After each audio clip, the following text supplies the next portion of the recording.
செல்லமாக அழைக்கப்படுற பிஜிலி வெடி R loose crackers. இதை வந்து யாராலையும் மறக்க முடியாதுன்னு தான் நம்ம சொல்லணும். பிஜிலி வெடியை பற்றி நம்ம சொல்லணும்னா புராணங்கள் இதிகாசங்கள் சொல்லலாம். ஒவ்வொருத்தரும் we have our own version of stories and experience. There are stories that's a emotion. பிஜிலி வெடின்றது இப்போ உள்ள வளர்ந்த தலைமுறையினர், எஸ்பெஷலி குழந்தைகளோட பேரண்ட்ஸ், இவங்களுக்குலாம் வந்து இட்ஸ் எமோஷன்.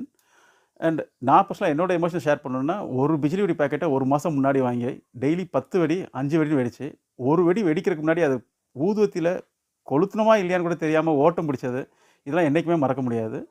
இதே மாதிரி நினைவில் கண்டிப்பாக உங்கள் பசங்களுக்கும் நீங்கள்லாம் கொடுக்கணும்னு நான் ஒரு ரெக்வஸ்ட்டாக கேட்டுக்கிறேன். நீங்கள் எவ்வளோ பெரிய வெடி வாங்கினாலும் சரி, ஒரே ஒரு பேக்கெட் வெடியை மட்டும் இந்த பிஜிலி வெடி கண்டிப்பாக வாங்குங்க. உங்கள் பசங்கிட்ட அந்த ஊதுவத்தியை கொடுத்து வெடிக்க வைங்க. அதில் இருக்க மெமரிஸ் வந்து it will linker life long. அவங்க லைஃப் லாங் மறக்க மாட்டாங்க அதை. இந்த பிஜிலி வெடியில் உங்களுக்கு என்னெல்லாம் எக்ஸ்பீரியன்ஸ் ஏற்பட்டுச்சு, அதை தயவுசெய்து கமெண்ட்டில் சொல்லுங்கள். இப்போ உள்ள தலைமுறை, இப்போ உள்ள மக்கள் இதை தெரிஞ்சு அதை அனுபவிச்சுக்கிட்டோம்.